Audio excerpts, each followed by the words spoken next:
The Sic Em Soulbeast is one of the most popular builds for Guild Wars 2 because it gives you that traditional archer playstyle. It's got a really low skill floor, but also a really high skill ceiling. So in this video, I'm going to be going over how I am going to play the newest variant of the Sic Em Soulbeast. We're using a sword and a warhorn and a longbow. The longbow has actually been buffed to allow you to use barrage as an ammunition skill, which gives you 2 of them basically.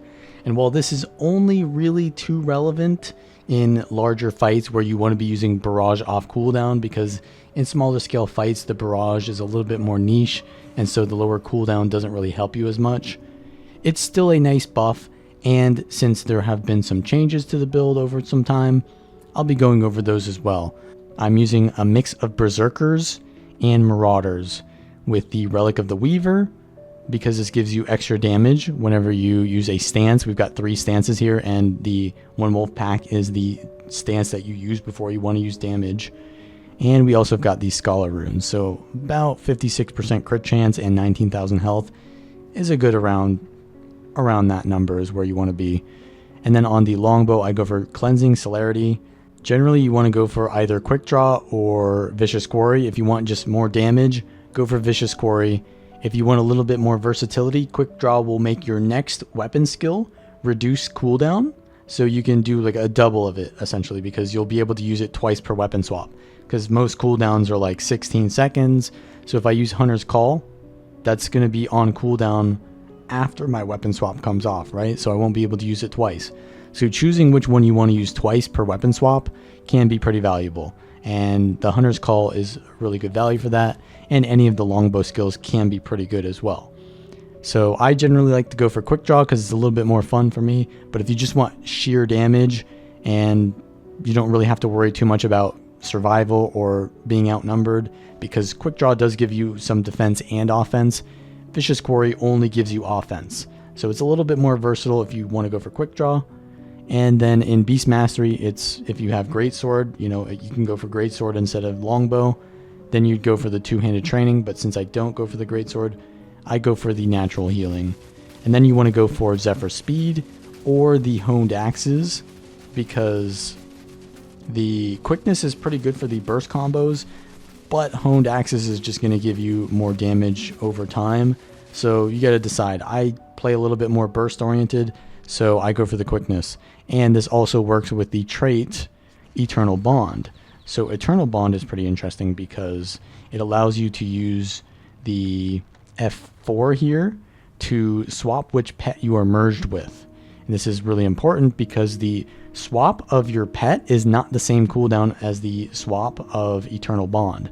So if I swap here, I have a Raven, and I can unmerge, and then I can swap back to my smoke scale. What this means is I can always have access to my smoke scale whenever I want, and get access to the F2, which gives me a smoke field, and I can blast that and leap through it for stealth combos. Really important because you need to be able to disengage, because this build doesn't have insane sustain. It uses mobility to survive and positioning. So you always want to have access to that smoke scale, smoke combo, and you want to be careful using the leap after you've already got stealth, because you can reveal yourself. So generally you want to leap in and then use the Call of the Wild to get your second blast, so you don't reveal yourself. So that's pretty much the build, but there's many different ways you can play the build, but the general idea is you want to be doing burst combos, resetting, and then do another burst combo. So what are the main burst combos? We've got the ranged burst combo and the melee burst combo. So you always want to have Fury, so you can use Call of the Wild. Generally, you're going to be doing Call of the Wild with like a stealth combo. So we're going to get our Fury first, and then we're going to merge with our pet, use the Warhorn 4 on our main target, and then we're going to use One Wolf Pack, Sic Em, swap, and use Rapid Fire. Now you can also use Point Blank Shot before your Rapid Fire, and that'll give you quickness, but it's not really necessary in some situations. So the main burst is the Warhorn 4 and the Longbow 2, and then of course Sic Em and One Wolf Pack. So that's the main ranged burst. The melee burst is basically you're going to be using your merged abilities. So what we want to do is use the Prelude Lash while we've got our Raven. So we're Raven Smoke Scale, And the Raven's got some interesting skills too. We've got a lot of mobility on the F1. This can remove, immobilize, and other movement inhibiting conditions, the F2. And we've got the Prelude Lash, which pulls in enemies, and it will give you quickness because of the trait here, and Fury. And then it's going to immobilize them after it pulls them in. So we can pull them in with the immobilize and then use Sword 2, which does extra damage to immobilize foes. So we want to do this and do 2, and then use Eternal Bond to swap, and that will give you quickness. So you can use that while you're in the Sword 2, the Eternal Bond, to get quickness. And then you want to use Worldly Impact while they're still immobilized. And then you can use the F1, the takedown. It doesn't CC anymore, but it still does good damage now because it isn't a CC. And yeah, that's pretty much the main melee burst.